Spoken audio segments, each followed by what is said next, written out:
Des sentiments dangereux dans notre coup de projecteur. On en parle en votre compagnie, Thierry Lebon. Ah oui, Jean-Charles, c'est dans la comédie romantique Le Jeu, écrite par Pierre-François Dupont-Beurier. C'est présenté actuellement au Théâtre Michel à Paris. Lassée par des relations sans lendemain, une jeune femme décide de s'inventer des histoires d'amour. Mais quand elle propose concrètement à un homme de partager une liaison imaginaire, les choses se compliquent et le spectacle démarre avec le personnage féminin. On écoute Rodolphe Sand, c'est lui qui signe la mise en scène de la pièce. Au début de la pièce, elle dit justement à l'autre personnage qu'elle vit actuellement 2 très belles histoires d'amour. Mais ce sont des histoires d'amour imaginaires avec des gens qu'elle rencontre, qu'elle ne connaît pas forcément, mais avec qui elle s'invente des histoires d'amour. Et elle va essayer de proposer à cet homme de créer la plus belle histoire d'amour possible, parce qu'une illusion qu'on vit à 2 n'est plus tout à fait une illusion.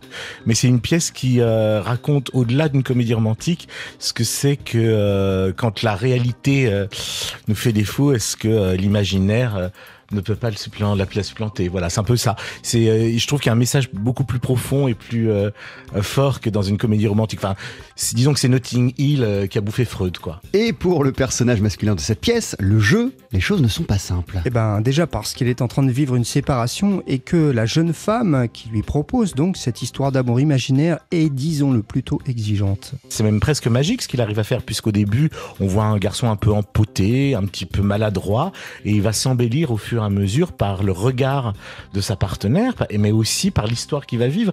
C'est-à-dire que je suis tout à fait d'accord avec ce dicton qui dit que l'amour rend plus beau, et donc plus il va créer l'histoire d'amour dont il rêve, et plus il va s'embellir, plus il va devenir heureux, et plus il va devenir même malheureusement ou heureusement trop beau pour la personne avec qui il est en train de créer cette histoire d'amour. Il faut aussi, Thierry, parler des comédiens du jeu. Oui, formidable, il faut le dire. Laetitia Verken et Fabrice Farah, on est vraiment sous le charme. Un ingrédient, bien sûr, indispensable pour la réussite du spectacle. À mon avis, c'est assez compliqué de trouver des interprètes pour jouer cette pièce.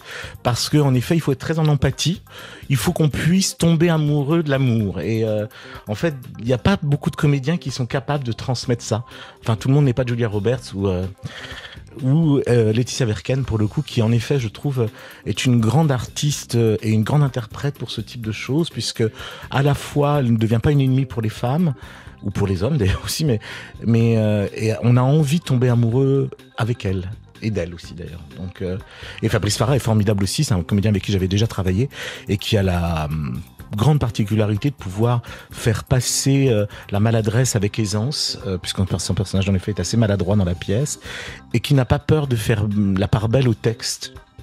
Une comédie romantique au théâtre, c'est rare, c'est très réussi, on est sous le charme, c'est très original. Le jeu, donc, c'est à voir actuellement au Théâtre Michel à Paris, et c'est un spectacle TSF Jazz.